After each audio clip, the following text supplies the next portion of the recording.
Welcome, everybody, to the Sing to Thrive podcast. I'm Julia Williamson. And I'm Maddy Monticelli, and we are the mother-daughter duo of Sing to Thrive. Our special guest today is Alison Rothman. She's a body-centered holistic coach, emotional doula, and transformational retreat facilitator with nearly 30 years of experience in somatic healing, yoga, meditation, and holistic therapies. She helps clients release limiting patterns, reconnect with their body, mind, heart, and soul, and access their true selves to live aligned, embodied lives. In addition to her one-on-one work, she facilitates retreats and events, runs women's groups, both virtual and in person, writes and speaks, sharing wisdom from the front lines of this human life. She lives in beautiful Boulder, Colorado with her partner and teenage son. Welcome, Alison. It's so lovely to have you here. Thank you so much. It's an honor. I'm excited to chat with you ladies. Yeah, welcome. So tell us, who are you and what inspired you to help others on their healing journey? That is a big question. Yeah, we just thought we'd go strong. Just go right in. Yeah, why not? I, back in my early 20s, throughout my childhood, I really struggled with my connection to my body. I grew up a dancer, but was very just disembodied, which I didn't know that term obviously at the time, but was very much moving through the world, from my head, not my body, and developed, really debilitating patterns of eating and exercise and the way that I was relating to myself. And eventually, in my early 20s, I ended up in a residential treatment center for eating disorder recovery. It was a holistically based retreat center. It was not a retreat center. It was a treatment center. It's late in the day for me here, so I've been up since 5.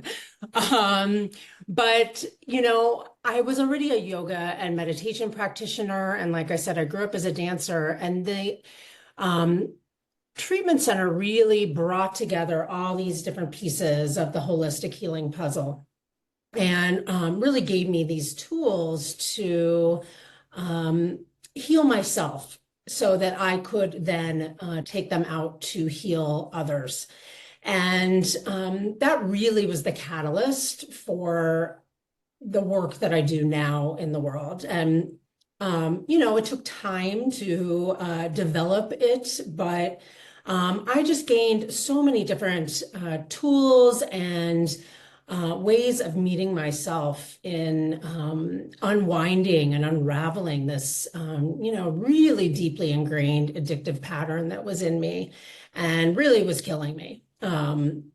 So, that's just kind of a snippet of where I came from. And then, my journey just kind of continued and always stayed in this embodiment track. I was trained as a body worker, a holistic body worker. I studied nutrition and herbs and flower essences and dance movement therapy. And, I just kept learning about all these different modalities so that I could keep healing myself. And I knew, I believe we're always healing. I don't believe there's like an end point and then we're like, okay, I got it.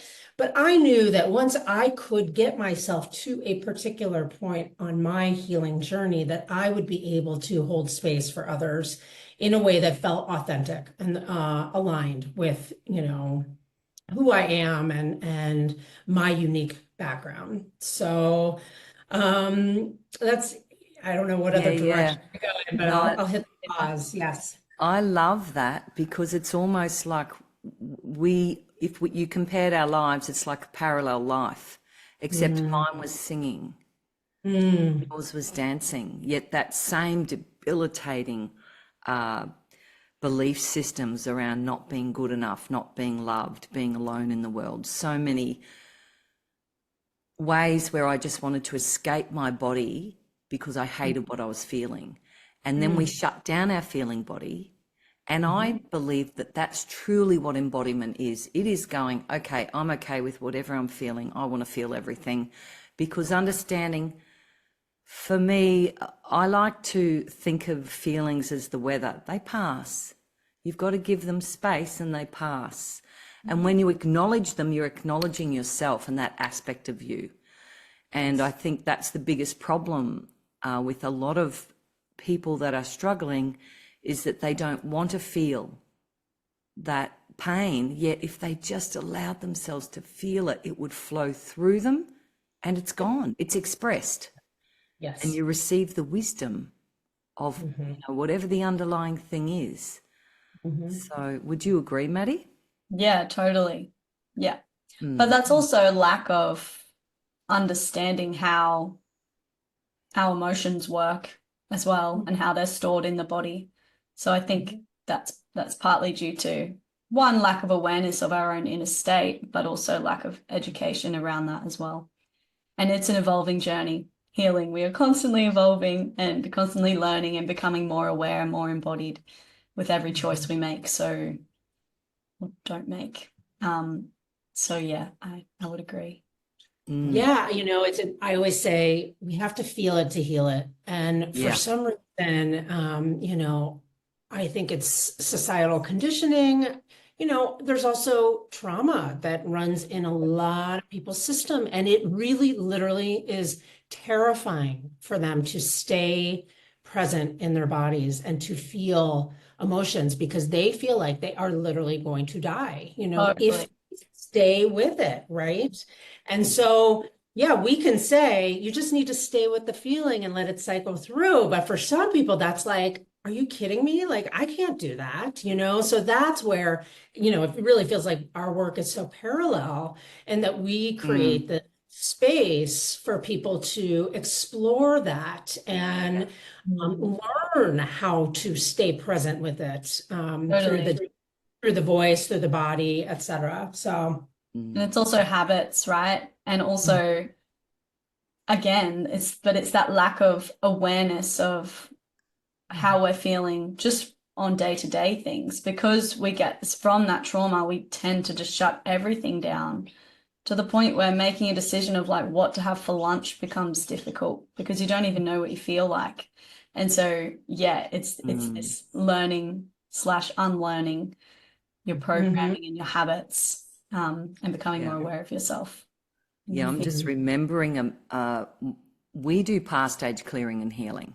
So it's a modality that was channeled by Maggie Landsman back in the 90s. And I met her in 99 because my son was very unwell, and that was just a very divine intervention right there. And one of the things that I worked on for years, because I had a lot of trauma from my childhood, was I am safe to feel my feelings. And I think when we keep sending that signal to the body, to the cells, it's like, I'm safe to feel my feelings. I allow myself. It's like we've got to give ourselves permission first, remind the body that I'm safe now, I'm safe. Because I often could not cry on my own. It was always when I was with someone else, then I could have a release. And I think that's important for people to understand that that I can now, at the drop of a hat, I can, I just allow myself to express. So in saying that, what are some of the tools that you use to help yourself and others get truly embodied that is long lasting? Because I see what you do and what we do is long lasting. It's actually creating permanent change for people. And I know it is, because from my own healing journey, and even my daughter's just watching Maddy evolve and work through her limiting belief systems. Yeah. Yeah, I mean, I think I'm always talking about sustainable change, that we, can do something a couple times and feel like, okay, I've got this, I feel altered, or I go to an event and I feel like, okay, I've shifted something, but the sustainable change happens when we create practices that we do consistently. And it can be different for everyone, right? But, to me, it is all about how to get into our bodies and working with the mind, So I'm a big believer in meditation, and obviously movement, but not always movement. Sometimes it needs to be stillness, and it needs to just be breath and tracking the sensations.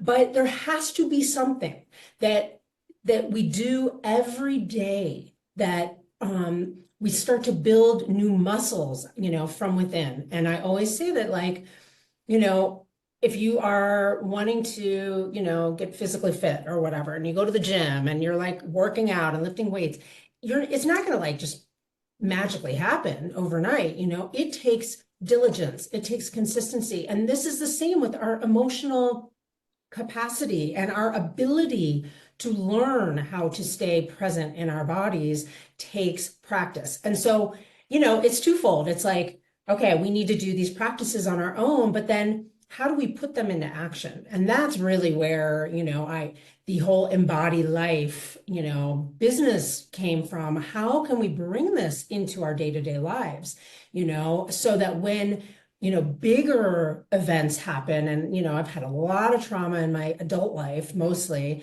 then how can we access these practices that we have been building every day? How can we tap into that well of knowledge, that well of wellness that lives within us, that, has taken practice. It's not a one and done. It's not even I did it for 2 weeks and then I'm good, I got it. So it's like visiting, for me, it's just like visiting that higher aspect of myself every day where I can relax into actually feeling this huge amount of just love and peace and know that everything's going to be okay.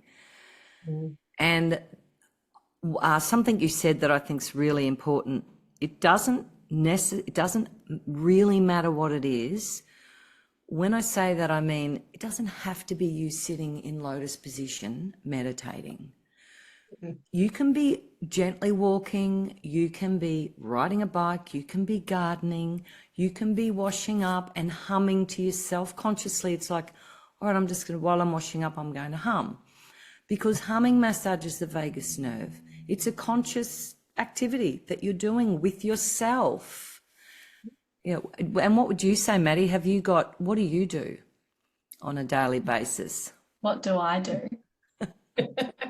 Okay, I didn't see this one coming.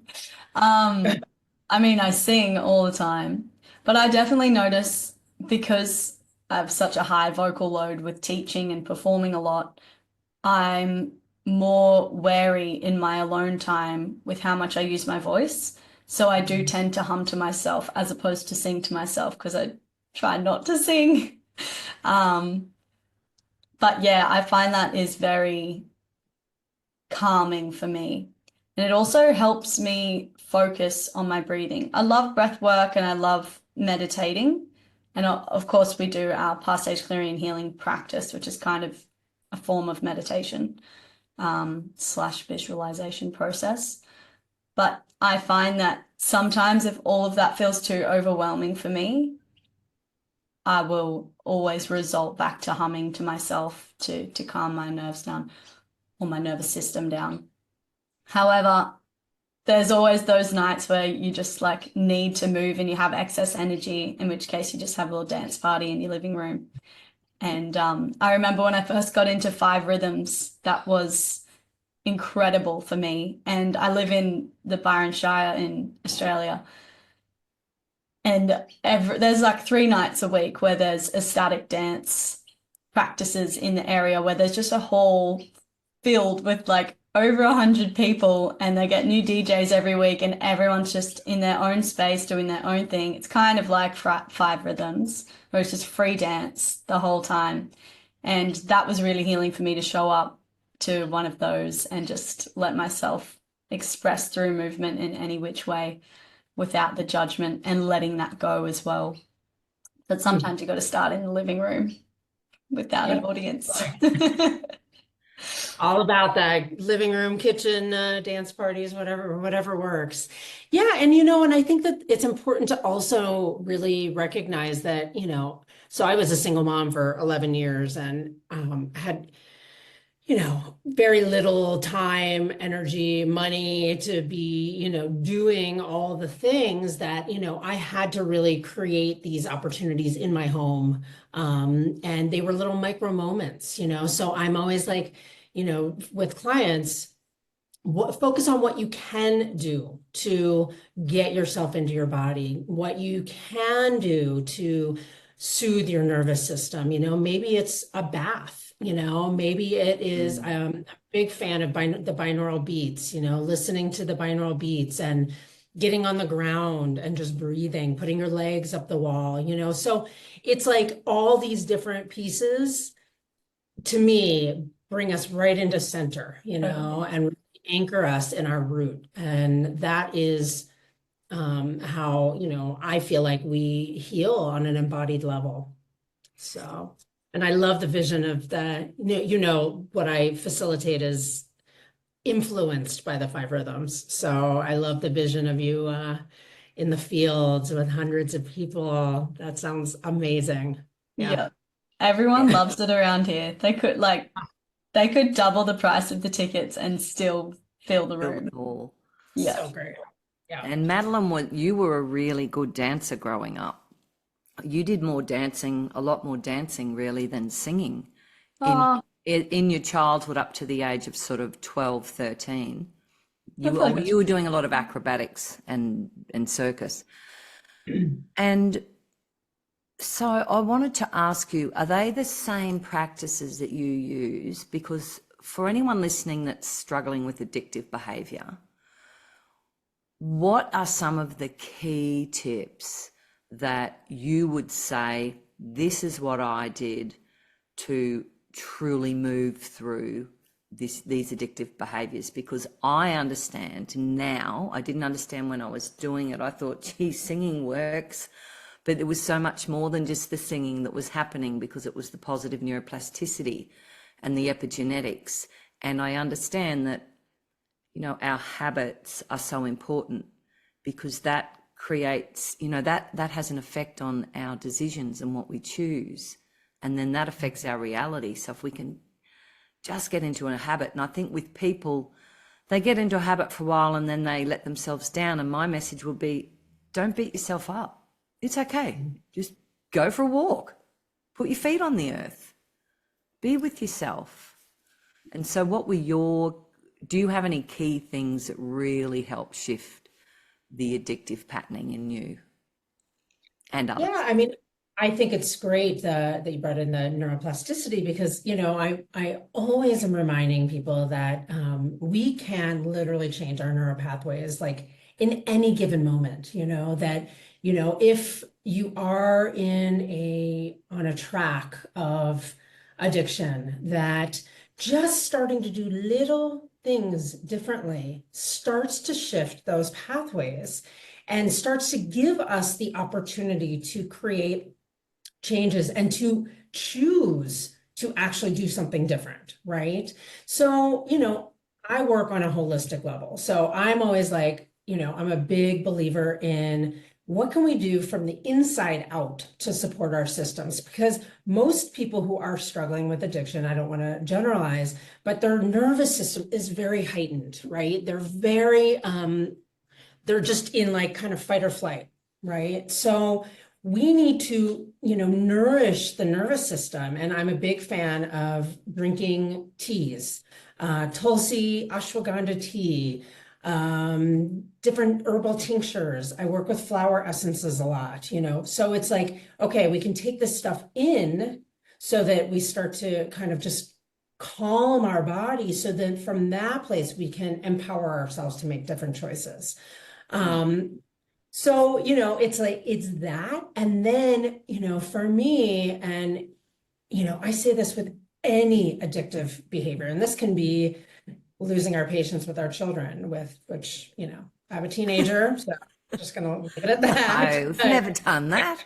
But it's like hitting the pause button, and so okay, we come into our breath, we drop down into our bodies. Our nervous system is calmer because we're feeding it with different things, and we hit the pause button. And so rather than the habitual, I'm grabbing for the food or the drink or the whatever it is that we're addicted to, I'm going to take a deep breath and I'm actually going to go in this direction, and it doesn't always work, but it's like moment by moment. And I'm like, even if you can choose something other than your go-to in little micro moments, it makes a difference. So interrupting, because again, you're interrupting that pathway, because the more, an addiction is a very well-traveled neural pathway, and it becomes a default mechanism. And so the body, we're not even aware that we're doing it until we're in the middle of it. And even then we might not even be aware that we're doing it. So interrupting it with anything from, we use mantras, and when we become aware of it, you just name it and go, okay, I see what I'm doing here. And that used to serve me, but it no longer serves me now. All right, what do I want to do? And so you have this conversation with yourself, and it's good if it's out loud, because everyone's sound is unique to them, and it's that unique vibration that is truly feeding your cells. So when you can speak lovingly to yourself, you are literally tapping into and activating the blueprint of your DNA. And this is what people and gratefully so, we've got all the quantum science to back this up now, that what we speak is affecting our cells. The environment we're living in is affecting our cells. What we think is affecting our cells. And so having these practices where not making anything wrong, it's like, okay, that's probably not for my highest good. I think I'll choose something else. But just being more self-loving. And from like a metaphysical / emotional standpoint, by choosing, I'm actually going to have a herbal tea instead of a soft drink or a beer or whatever, that's an act of self-love. And so I think the more we choose those acts of self-love, the easier it is to break those bad habits. And I think for me and my somewhat limited experience with addiction, I feel like I could be addictive, but I have such good discipline because my priority has always so strongly been health. It's been such a huge priority for me. And I wouldn't want to do anything to jeopardize that. So I kind of need to chill out on any self-judgment that comes up when I do make a bad decision. Whereas for most of the people I know personally, it's the opposite to that. But it's about choosing acts of self-love in every moment. It's like, actually, does this serve my body? And listening to it. And even just asking the question can be an act of self-love. And I think people it's again getting more in touch and more embodied. Just like, actually, my body doesn't want this, so why am I doing it? And kind of coming from a different perspective. It's like, okay, actually, why am I doing it? What am I craving? What am I missing? What am I longing for? Like, and kind of going into those deeper emotional questions, which help you get to the root cause, essentially, right? Would you agree, Alison? Yeah, I mean, I think there's so much here. It's I love that you brought in that there is this void that most people are feeling, when they are choosing to fill themselves with something that that definitely does not serve. To ask the deeper questions, absolutely. What do I actually need? Oh, I need rest, or I need a hug, or I need love, or I need attention, or I need to have a conversation, or I need to move my body, or I need fresh air. I need to get away from my computer, whatever it is. And that's where the pause button comes in. Totally. And, people who are deep in addiction, they don't have that perspective. It's just not even it's not even there because they're so disconnected. Yes, Yeah. very And the much brain. and, there's a lot of sabotage that I feel like happens, and so, absolutely, mantras, affirmations, and, I'm a big believer in, mirror work because, I always say it's, when I was in treatment, they put us, oh my God, I was in this room with like full length mirrors and I was, 21, 22 years old and like hated my body, like hated. I was so disconnected and I was in the wall of mirrors, and they had us put post-it notes with all these positive affirmations all over, and they made us stand in front of the mirror and speak them to ourselves. It was so hard and it was so powerful. And so, most people cannot do that. They've got partners or children. They don't really need reading these affirmations. But I'm always like, you go to the bathroom while you're washing your hands, have a moment with yourself, look yourself in the eyes and say something kind to yourself. It's very, very hard to be mean to ourselves when we are actually looking in our own eyes. And it's like all these little moments of connection that we make with our bodies, with ourselves, with our minds. It all starts shifting the pathways, right? It gives us the bandwidth to be able to make different choices. So yeah, it's good. Yeah, we so need this in our schools, honestly, Yeah. because I certainly didn't learn any of this growing up. And I remember, it just triggered a memory for me, but I remembered looking in the mirror, feeling good within myself, like just whatever I was doing, I was in the moment as a child. And I caught myself in the mirror and I had this huge surge of self-loathing. And I, years of doing different treatments and work with what I was healing. And I remember the first time, like looking in the mirror, because we were doing the mirror work and telling myself, I love you, it's okay. It's huge because we all feel like we've stuffed up when we haven't made good choices. And then, because something Madeline said before, it's like, whenever we let ourselves down, each time it's like that has a cumulative effect. And then we really just beat ourselves up and take on a limiting belief that says, I can't do this, I'm not good enough. As soon as we've got that going on, we're setting ourselves up for failing, because you'll always think that. And it's just not true, because it doesn't matter if we don't get things perfect. We're here living consciously and feeling and learning and growing. And I feel like the most important journey that we're all on is connection to self and just loving that no matter what. Like, all right, this is where I'm at today. This is what I'm feeling today. And even when you wake up feeling not so great, it's like, wow, I feel crappy today. All right, what do I need? Oh, and that was something I wanted to say before.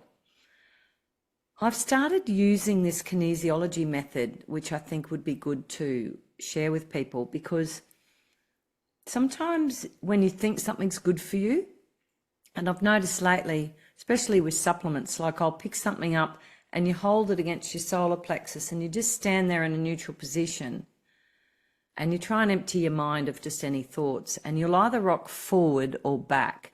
So if it's good for you, you'll rock forward. If it's not so good for your vibration, it will take you backwards. Or I will make the statement, this is for my highest good, and I will either immediately go back or go forward. And these are the little skills that we can be doing ourselves, but also teaching our kids. Like, just, oh, well, what do you think? I used to do that with Joel because he was the reason why I started getting into the healing.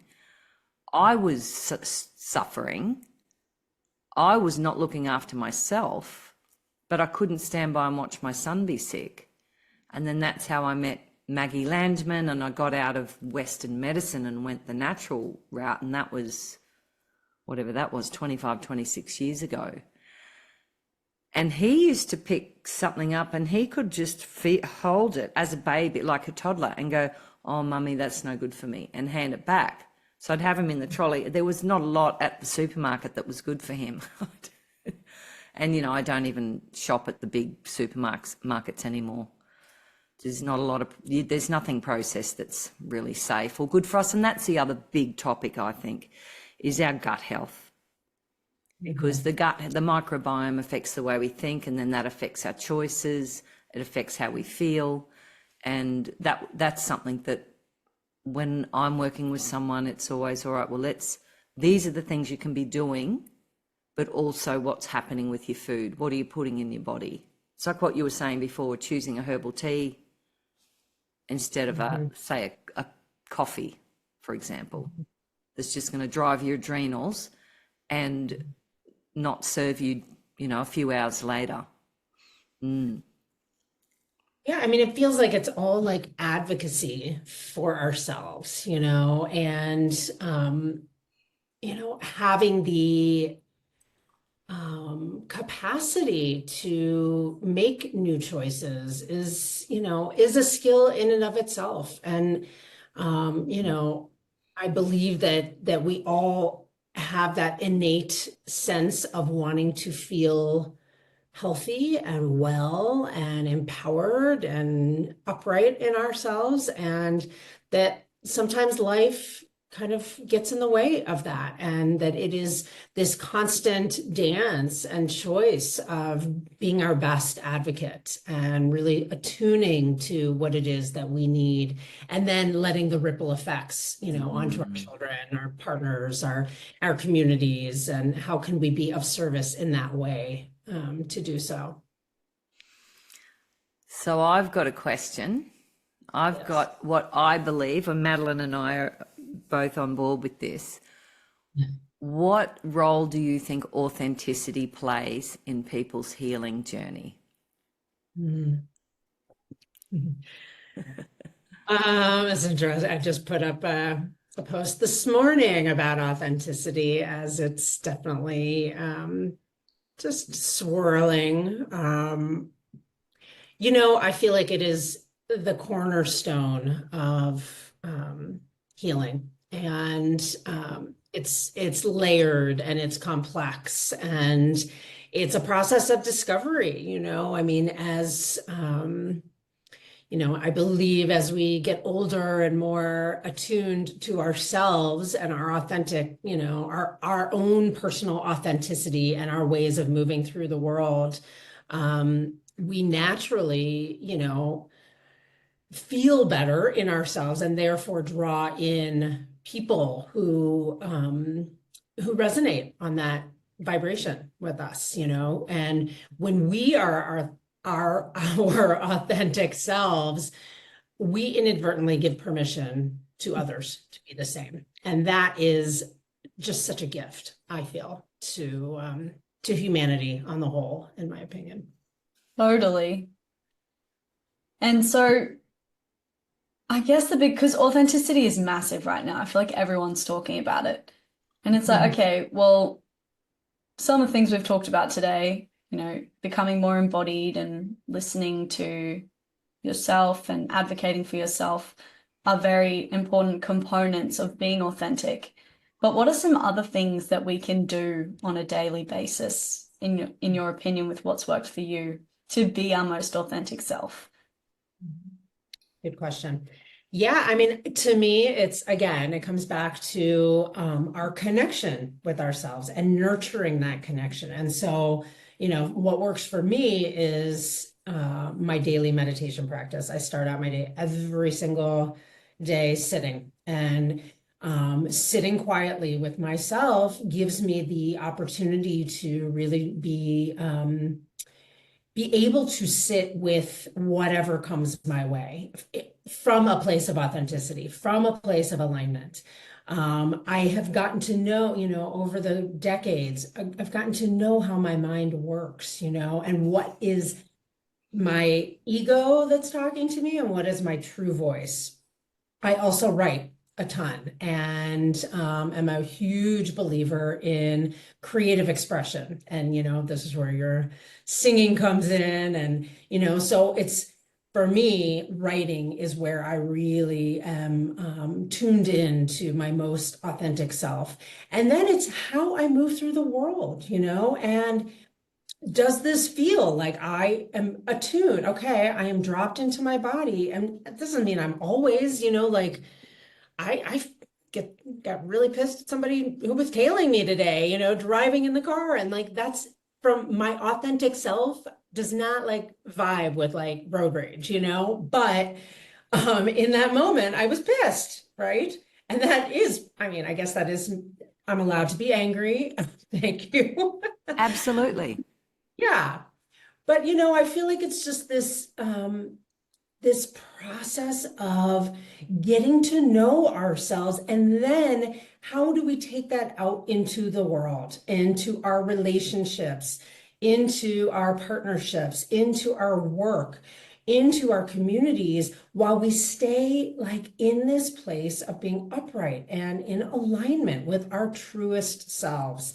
And I feel like, at the end of the day, that is like the piece of how to like live this like full life that is meaningful and rich with, connection and purpose and passion, to be able to really bring this authenticity and this vulnerability and this place of heart into the world. And Lord knows we need it more than ever, especially in our country right now. So yeah, I think all over the world we need it. all over the I think world. it's important to remember though, it is such a vulnerable thing. And I think on this journey to self-connection and self-love and expressing your authentic self and discovering what that even is for so many people, I think it's important to remember that things will come up that will challenge you from expressing yourself authentically. Because so many of us are so scared to be seen and heard, and feel like if we were to be truly ourselves, we wouldn't be enough, or we'd be rejected, or whatever our stories are. I know I've definitely had that going on throughout my life. And so it's almost like you hold yourself back out of that fear of judgment and fear of rejection. And so it's about having that awareness as well as like, all right, there are going to be limiting beliefs that are going to show themselves and challenge you. And that's where the choices come in and the habits. Because it's like, okay, yes, these situations we create and find ourselves in half the time, it's like they are an opportunity for us to discover where we're at with these things, which is like what you're saying, learning yourself, which is where those daily tools of meditating and journaling and that kind of thing can help you discover yourself in a more intimate space within yourself. But also acknowledging that these situations are going to present opportunities where you can either learn and grow from it, or continue to stay stuck and stagnated and hold yourself back. And yeah, I think that's the hesitation where so many people are like, okay, I need these physical things that I can do on a daily basis. So we've got meditating, journaling, humming, vocal toning, or singing. And for what we do, it's sometimes like I'll meditate and then I'll realize something within myself that's been going on lately, and then I'll write a positive affirmation statement or two, and then you put some melody to it and it turns into this little mantra, and then I'm just singing that to myself throughout the days. Or I'll tune in and be like, okay, how many days do I need to sing this for, kind of thing. And then I find I'll take it to my singing circle and be like, okay, this is my latest mantra, who else is going through this? And everyone's like, oh my God, this is so me right now. So yeah, it's just these daily habits that can help us shift the fear of being in our authenticity. And I think that's a really important acknowledgement, because it is scary and it's kind of like trauma in a sense, that so many of us are scared to shine our light because we're scared of our own light. And what the impacts could be if we were to actually shine, which seems so crazy logically, but on an emotional level, that's Yeah, and on a cellular level. yeah. Mhm. Yeah. And I know for me that I've definitely struggled with that at times. Yeah. I mean, I think every woman on the planet has, right? And that's so beautiful. It's so interesting because I feel like, yes, we can do all this work on ourselves and we have to, right? But then, to me, really what I feel like took me to the next level and what I am, offering so many women now is how to bring that authenticity into community and into these safe spaces where we can be our most, authentic selves, messy, vulnerable, bumbling. I mean, I have a huge fear of speaking in front of people, like huge, and have had, that's part of why I have put myself into the space that I have, because it's challenging for me, and being a teacher, being a guide, facilitating groups, facilitating movement practices, is an edge for me. And oh my gosh, I mean, I have fumbled on words, and I think that's why people keep coming, because they appreciate that I am human.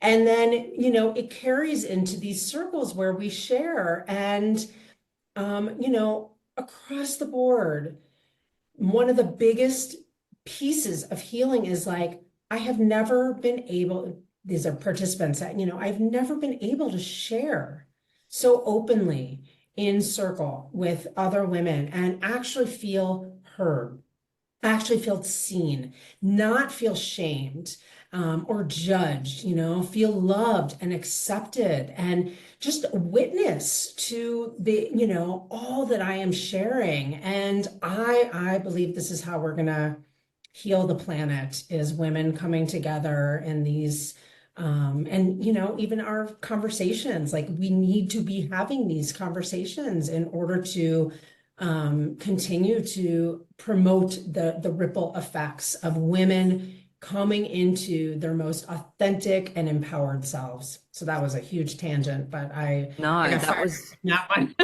that was brilliant. And it reminded me, I just want to say congratulations actually, because to create a safe space is a big thing. The only way we can do that is if we have released self-judgment, if we have got true compassion and empathy for people, because we've been there. We know what it feels like. We know we're not perfect, and what is perfect anyway. And I believe that if you've got people saying that to you, then you've definitely done the work and you're holding an amazing high vibrational, self-acceptance, non-judgmental, nurturing, nourishing space. And I know that I can do the same. I do the same. And it's a big thing. And a lot of people, sometimes people don't necessarily recognize that.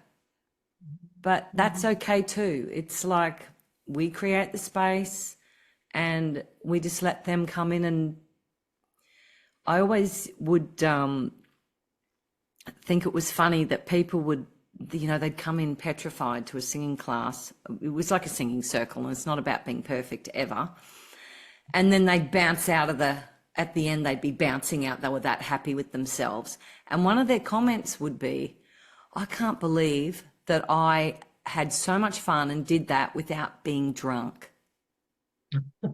Because a lot of people need to numb down that surge of, because it's actually, the body is filling up with light. We're filling up with life force. And you've got to have the capacity to hold that too. Like that's a whole other learning. Once we've healed stuff and we're coming into our light more, that's a whole other, whoa, this is really intense. And we've got to be able to stay in that high vibrational space and hold that for people. And what does that take? That takes just being not in the head, letting that energy flow through you and not judging anything that comes out of your mouth. It's like, and I love that Madeline I love that you said that you go into class and you'll say, all right, this is what I'm going through. Who else is going through this? Like in just inviting everyone in to go, oh my God, she's human. She's not this perfect little singing angel that comes in and, you know, gets us all to feel amazing every week. She's got stuff going on too. So do I, so do you. We all do. We're constantly evolving. So I love that. Yeah. Beautiful. So just to start to wrap up a little bit, is there something that you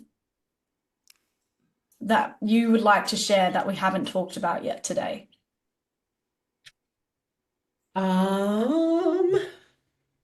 Beautiful. I wanted to first say thank you for that compliment. That was really lovely, Julia. I appreciate that reflection.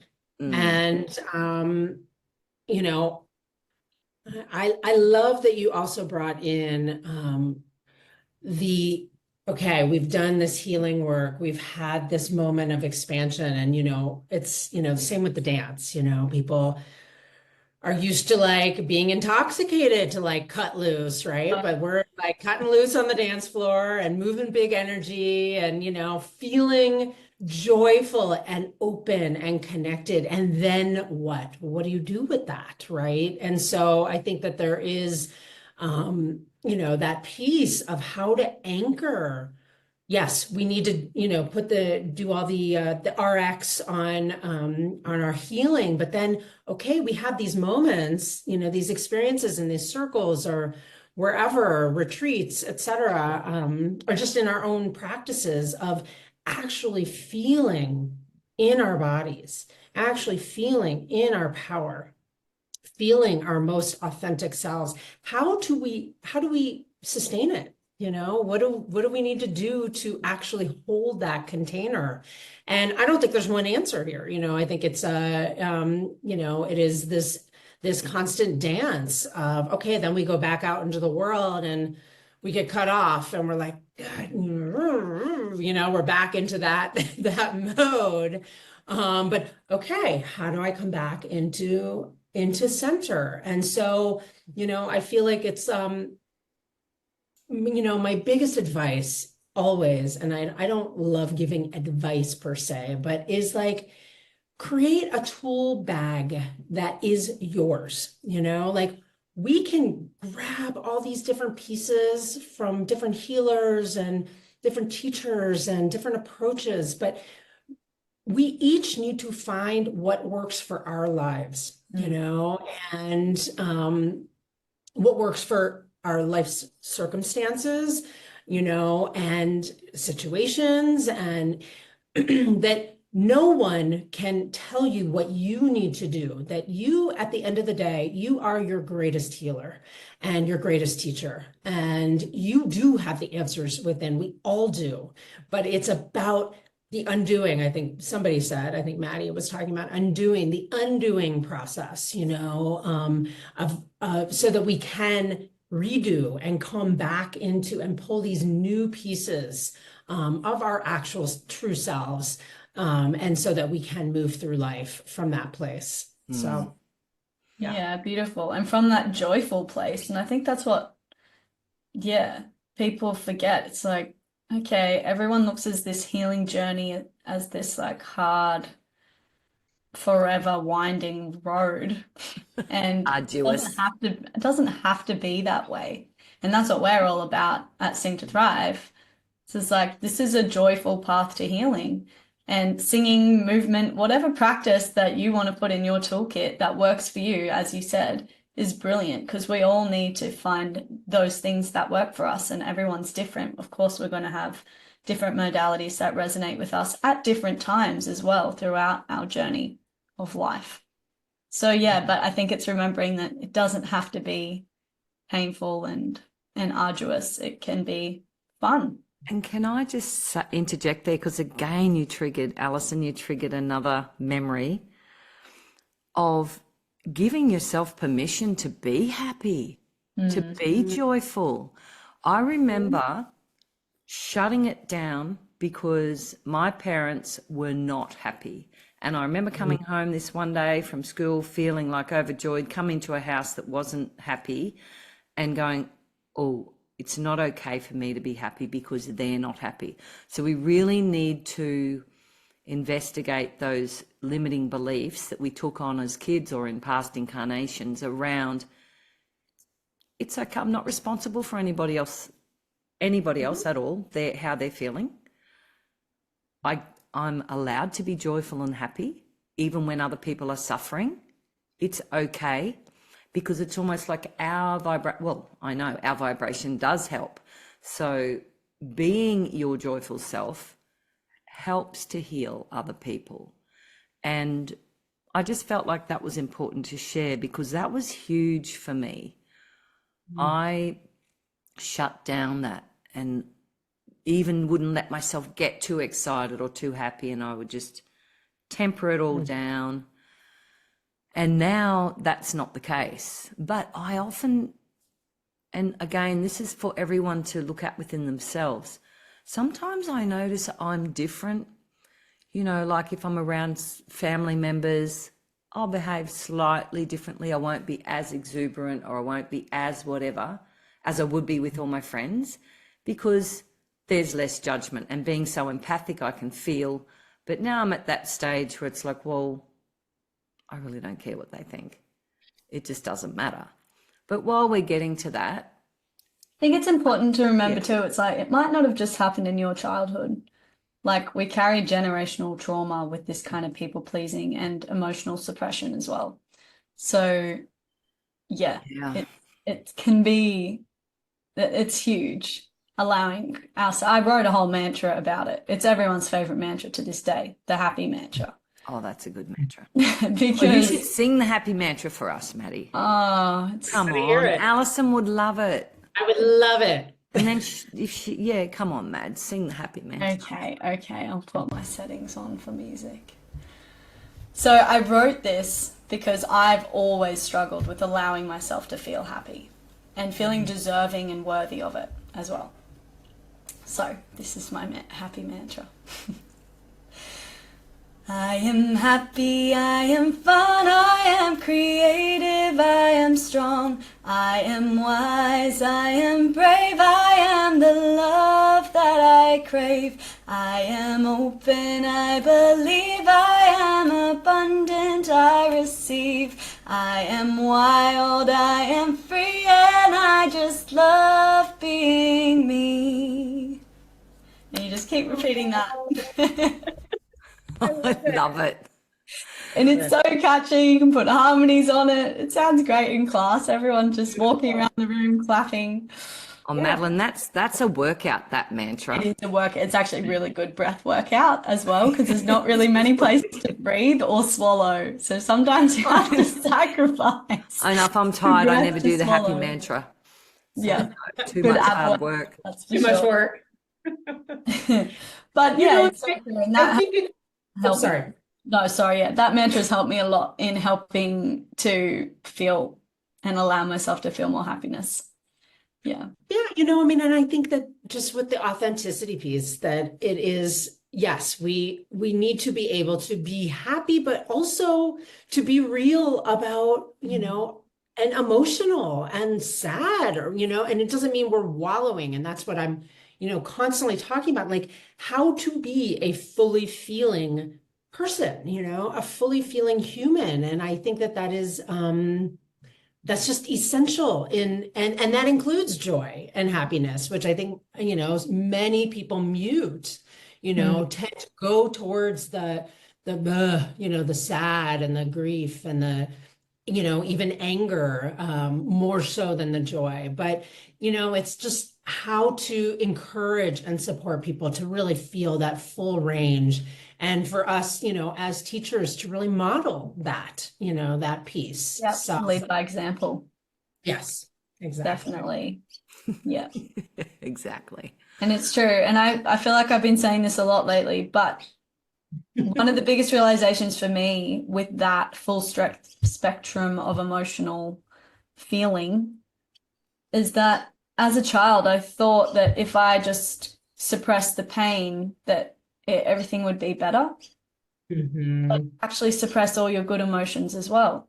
And so you can't have one without the other. You actually have to experience the full spectrum.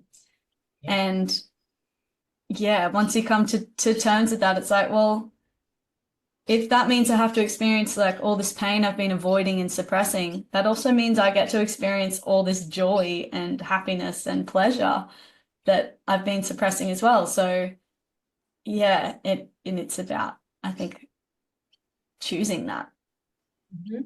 There's the saying, I feel like it was Brene Brown maybe, who said, you numb the bad, you numb the good, and so, and just, looping back to the addiction conversation, I mean, most people are trying to numb from hard things, but in turn, we're also numbing from the joyful and expansive and happy aspects of life. So, yeah. So it's a journey. Yeah, I remember thinking very in my 20s, having this realization of, oh, I'm either numbing a feeling or I'm running toward a feeling, something that I want that I don't have, or I'm running Mhm. from something that I don't want. And Mhm. my teacher talked about, how everyone sort of, when we numb everything down, we flatline. And I Mhm. noticed this, I experienced this absolutely, where I'd feel a little bit of the pain, I'd go down into the depths of the pain, and then I'd come up about the same amount in the joy.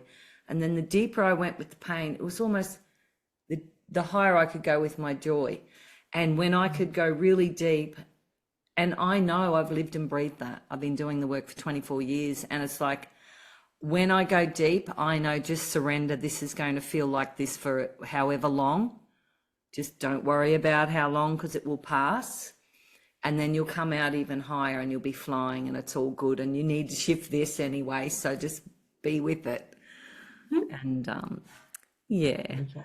So any last tips for anybody? And I would just, in the back of my mind, I'm like, oh, I'd love to do an online workshop with you with the writing, Oh, because I love writing.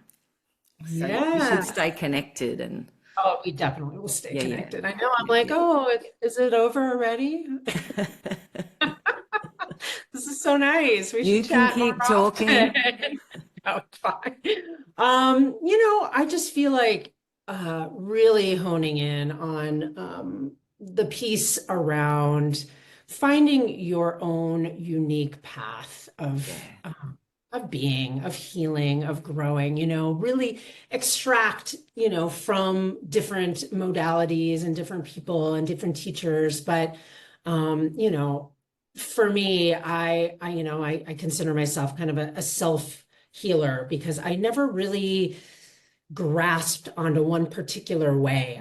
I dabbled and I found my own, over the course of these, nearly 30 years, like my own way, what was going to work for me. And it's, now I'm 50 and things are changing in every way. And it's constantly refining and recognizing, okay, something else needs to shift here, and I want to try this, and let's see if I can gain deeper awareness of myself in this way by doing something different. And so it's like there's this dance between staying consistent with the practice and also staying open and fluid and creative. And yeah, so I just feel like that could be a good place I to. think and it's so feminine. It's just such a feminine way of dealing with things, isn't it? Because, oh, that's right, we'll just do it that way today, or we're flowing in that direction today. So not being so hard and fast about things, Rigid. having more compassion, flexibility, and just remembering that every day presents a new day, and we can get up and get connected to the earth, Mhm. sing a few songs, just find your voice, put good food in your body, get fresh air, connect with your Dance, friends, dance. dance. Oh my God, I don't do enough dancing. I love dancing. And I Mm. tell you what, it's a pretty crazy, amazing feeling when you can dance without any self-consciousness as well. And that is huge. And I've got there over the last 6 or so years, and with my voice as well. And it's like, that is freedom. There is nothing better. It is like, I don't care what anybody's thinking. I'm out there and I'm doing my thing. And I know when I go and see Madeline when she's playing in these big 10-piece bands, and I'll go along, and when I'm down that way, and there might not be anyone on the dance floor, but I so love that song. I'm out there and I'm so in the moment of the song. My mind isn't even thinking what anybody else is thinking. I'm so present with how I'm feeling with the song, and that's it. It's being present with what we're doing, and then you don't even leave space to think about what. And I think, and I like, we do this with our somatic vocal warm-ups as well. Having that movement and flow in your body is so important, even when you're singing, because it helps just release any stuck energy. And I noticed that even for me, just joining this 10-piece band that you're talking about, it's been about a year since I've been singing in this band. And I can be on stage dancing and singing and have no nervousness or fear at all anymore. A couple of years ago, if I were to see what I'm doing now, I would just laugh at myself and be like, no way would I not be like scared, so scared before going on stage, and even just feeling confident enough to just move my body in a way that feels natural. It's like, oh my God, what a shift. And it goes to show for me, it's like, actually, this works. And when you dance and when you move, when you actually allow yourself to get into that flow state with the movement, it's so powerful because your fear just dissipates. It's got nowhere to reside because you're moving it out of you. Love that. That is so Yeah. good. And it helps your voice as well, because any fear you have in your voice, it helps shift that too. So they all intertwine and interlink. I used to be so scared when I was singing. I would have been in my 30s when I was doing lots of gigs with my brother-in-law, who's an amazing musician, and they're in Nashville, Tennessee. They've been there for a long time now. And it was like rigor mortis would be setting in, because my body, I'd be that nervous, so I wouldn't move. I'd be stiff. And then I'd be at the end of the set and I'd have to literally peel my fingers off the microphone to get it. And then I noticed I'd be standing a certain way, trying to look sexy, whatever, back in the day. And then I'd be like, oh my God, my hips. And I'd try and walk off stage looking natural, but I'd be in a world of pain. And I'm like, oh. So, and now it's like I wouldn't have a clue about any of that stuff. I'm just up there and can be in the moment. Because like Madeline, what you just said then, that also is for when you're speaking, actually. And you would know this, Alison, because when you get in that space of just channeling, you're not even aware of what your body's doing, but we do tend to rock. It regulates the nervous system and it helps us stay relaxed. And it's about not judging or just, stand still, no, I'm moving, and I'm always constantly letting my body go wherever it needs to. So I just think if you say it in an Aussie accent, it brings a comedic element to everything. It's like, no. Oh, sorry, did I just do that? Oh, honestly, sometimes I sound so ochre. Okay, I'll try and do. Well, thank you so much, Alison, for joining us on the Sing to Thrive podcast.